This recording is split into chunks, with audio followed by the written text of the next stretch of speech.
the vulgar. This was exactly because she became still more gracious to reply, "Oh, I can assure you that all that will be quite regular." Pemberton only wondered, while he took up his hat, what "all that" was to amount to. People had such different ideas.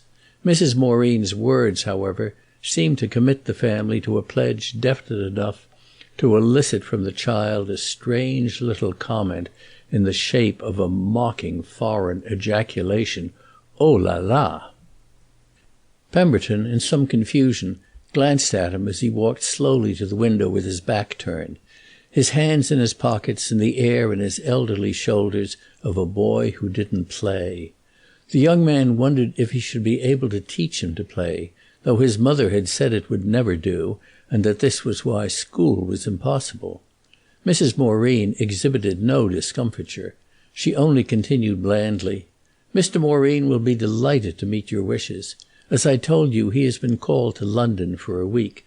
As soon as he comes back you shall have it out with him." This was so frank and friendly that the young man could only reply, laughing as his hostess laughed, "Oh, I don't imagine we shall have much of a battle." "They'll give you anything you like," the boy remarked unexpectedly, returning from the window. "We don't mind what anything costs. We live awfully well." "My darling, you're too quaint!" his mother exclaimed, putting out to caress him a practised but ineffectual hand. He slipped out of it, but looked with intelligent, innocent eyes at Pemberton, who had already had time to notice that from one moment to the other his small satiric face seemed to change its time of life. At this moment it was infantine, yet it appeared also to be under the influence of curious intuitions and knowledges. Pemberton rather disliked precocity, and was disappointed to find gleams of it in a disciple not yet in his teens. Nevertheless, he divined on the spot that Morgan would not prove a bore. He would prove, on the contrary, a source of agitation. This idea held the young man, in spite of a certain repulsion.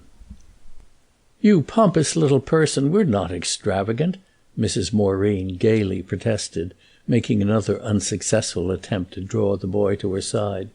"You must know what to expect," she went on to Pemberton. "The less you expect the better," her companion interposed.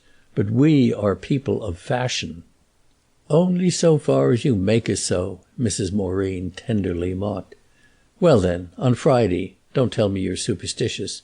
And mind you don't fail us. Then you'll see us all. I'm quite sorry the girls are out. I guess you'll like the girls. And, you know, I've another son quite different from this one." "He tries to imitate me," Morgan said to their friend. "He tries? Why, he's 20 years old!" cried Mrs. Moreen. "You're very witty," Pemberton remarked to the child, a proposition his mother echoed with enthusiasm, declaring Morgan's sallies to be the delight of the house. The boy paid no heed to this. He only inquired abruptly of the visitor, who was surprised afterwards that he hadn't struck him as offensively forward, "Do you want very much to come?" "Can you doubt it after such a description of what I shall hear?" Pemberton replied. Yet he didn't want to come at all. He was coming because he had to go somewhere, thanks to the collapse of his fortune at the end of a year abroad, spent on the system of putting his scant patrimony into a single full wave of experience. He had had his full wave, but couldn't pay the score at his inn. Moreover, he had caught in the boy's eyes the glimpse of a far-off appeal. "Well, I'll do the best I can for you," said Morgan, with which he turned away again. He passed out of one of the long windows. Pemberton saw him go and lean on the parapet of the terrace.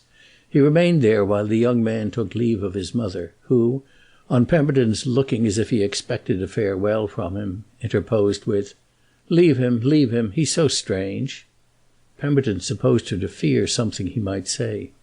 "He's a genius, you'll love him," she added. "He's much the most interesting person in the family."